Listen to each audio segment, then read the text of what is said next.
क्यों हुई, भगवान ने सृष्टि क्यों बनाई। यस। दुनिया बनाने वाले काहे को दुनिया बनाई, क्या तेरे मन में समाई। ईश्वर ने दुनिया क्यों बनाई। आप कभी बचपन में खेल खेलते हैं, आप बचपन में कोई खेल खेले हैं। हाँ खेलते हैं। बालू जो रेत होती है, बालू, हाँ बालू में बच्चे ज़्यादा खेलते हैं। आप कभी खेले हैं बालू हाँ में? खेले। उसमें छोटा सा अपन लोग घर बनाते हैं, खेल खेल में हाँ हाँ खेलते हैं उसके संग, और जब जाने का समय होता है तो स्वयं हम उसे घर को तोड़ देते हैं। जैसे अब आप ये बताइए कि आपने बचपन में बालू के ऊपर जो छोटा सा घर बनाया था वो क्यों बनाया था। तब वही लक्ष्य था, वही खुशी थी। हाँ, खुशी थी, अपने सुख के लिए, अपने आनंद के लिए बच्चा छोटा सा घर बनाता है, बालू में खेलता है, जाते समय लात मार के तोड़ देता है। उसी तरह भगवान ये संसार अपनी खुशी और अपने आनंद के लिए संसार रचते हैं। भगवान के आनंद के लिए सृष्टि रची गई। तो क्या इसे स्वार्थ कहा जाता है भगवान का। हाँ, तो क्या इसे भगवान का स्वार्थ कहा जाता है, क्योंकि खुद के खुशी के लिए वो कर रहे हैं। हाँ, भगवान तो अपने आनंद के लिए करते हैं, क्योंकि भगवान तो भगवान है। वो जब आँख खोलते हैं तो सृष्टि उत्पन्न हो जाती है, आँख बंद करते हैं तो सृष्टि प्रलय हो जाती है। भगवान ही सृष्टि उत्पन्न करते हैं अपने सुख के लिए, अपने आनंद के लिए। हमारे आनंद के लिए भी करते हैं कि आप लोग भी जाओ, आप लोग भी आनंद करो, लेकिन हम आनंद के सागर से निकलकर दुख के सागर में अपने कर्मों के कारण आ जाते हैं। लेकिन हमारा जन्मच नहीं होता तो दुख और सुख ये बात ही ना रही होती।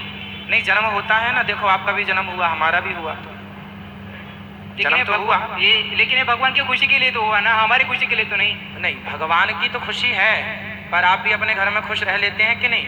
हाँ, आप खुश हैं कि दुखी हैं। खुश है। हाँ, तो आप भी खुश रहें, भगवान की खुशी, भगवान भी खुश हैं, आप भी खुश हैं। भाई, बच्चे को पैदा करती है माँ तो बड़ा कष्ट होता है माँ को, पर वो कष्ट भी सहन करती है किसके लिए, खुशी के लिए कि हमें संतान की प्राप्ति होगी, हम माँ बनेंगी, इस बात की खुशी होती है। बच्चे को भी बड़ा दर्द होता है बाहर निकलते समय, पर बच्चे को भी खुशी बाद में होती है, पहले तो दर्द है बाद में सुख है। यही संसार का क्रम है, सारे लोग सुख और दुख अपने कर्मों के अनुसार भोगते हैं। भगवान ने सृष्टि बनाई अपने आनंद के लिए, हमें भी आनंद मिले, उन्हें भी आनंद मिले, वो भी सुखी, हम भी सुखी। अब हम उल्टे काम करके दुखी हो जाएं, इसमें भगवान का क्या कसूर है। ठीक है, दूसरे सवाल का जवाब। दूसरा सवाल क्या है, हमारे जीवन का लक्ष्य क्या है, उद्देश्य क्या हमारे है? जीवन का लक्ष्य क्या है।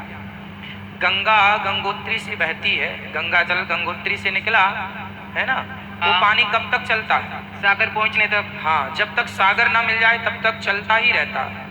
तो हम जीव मात्र की यात्रा भी तब पूरी होगी, लक्ष्य तब प्राप्त होगा जब भगवान मिल जाएं। ईश्वर की प्राप्ति ही लक्ष्य है। इसलिए आप और हम अपने कर्तव्यों को, कर्मों को, पत्नी पुत्र परिवार की जिम्मेदारी पूरी करते हुए ईश्वर की ओर बढ़ते चलें। जैसे गंगा अन्य गांव, शहर, अन्य जगह से, पर्वत पहाड़ों से गुजरती हुई सीधे सागर तक पहुंची, बहुत सारे रोक टोक उसे भी मिले पर रुकी कहीं नहीं। उसी तरह हम भी कहीं ना रुकें, कभी ना रुकें, ईश्वर की ओर चलते चलें। और तीसरे सवाल का जवाब। तीसरा क्या है सवाल, शास्त्र के अलावा हमारे पुनर्जन्म का सबूत क्या है। शास्त्र के अलावा पुनर्जन्म का सबूत क्या है। मुझे लगता है कि शास्त्र के अलावा अन्य जो धर्म है वो पुनर्जन्म को मानते ही नहीं है। अन्य धर्म जो है हाँ, वो नहीं मानते, एक सनातन के अलावा। तो अब ये बताइए कि बहुत सारे वैज्ञानिकों ने इस पर रिसर्च की कि शास्त्र में लिखी बात सही है कि गलत। तो वैज्ञानिकों को कुछ लोग ऐसे मिले हैं जिनको अपने पूर्व जन्म की बातें याद हैं, और वो वहाँ गए, उनकी बताई बातों पर खोज की तो वो सही सही बताए कि मैं यहाँ सोता था, ये खाता था, मेरी ये माँ थी, ये बाप था। एक सज्जन ने तो मरने के बाद अपना केस सुलझाया, उसको किसी ने कुल्हाड़ी से मारकर जमीन में गाड़ दिया, अब वो तो मर ही गया। फिर उसका जन्म कहीं 100-200 किलोमीटर दूर हुआ। जब वो बड़ा हुआ तो उसे सब याद था कि मुझे किसने मारा।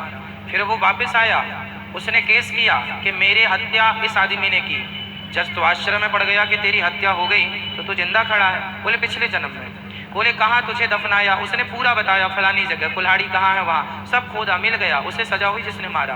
तो ये कुछ केस ऐसे हैं मिलने वाले जो ये बात का प्रमाण पत्र बन गए हैं कि पुनर्जन्म होता है। अन्य धर्म नहीं मानते पर सनातन धर्म मानता है, और मानता है तो उसके सबूत मिल गए। और सनातन धर्म जो कहता है उसके बाद किसी की हमें अपेक्षा ही नहीं है कि आप और सबूत की जरूरत नहीं है, हमारे अपने सबूत पर्याप्त हैं।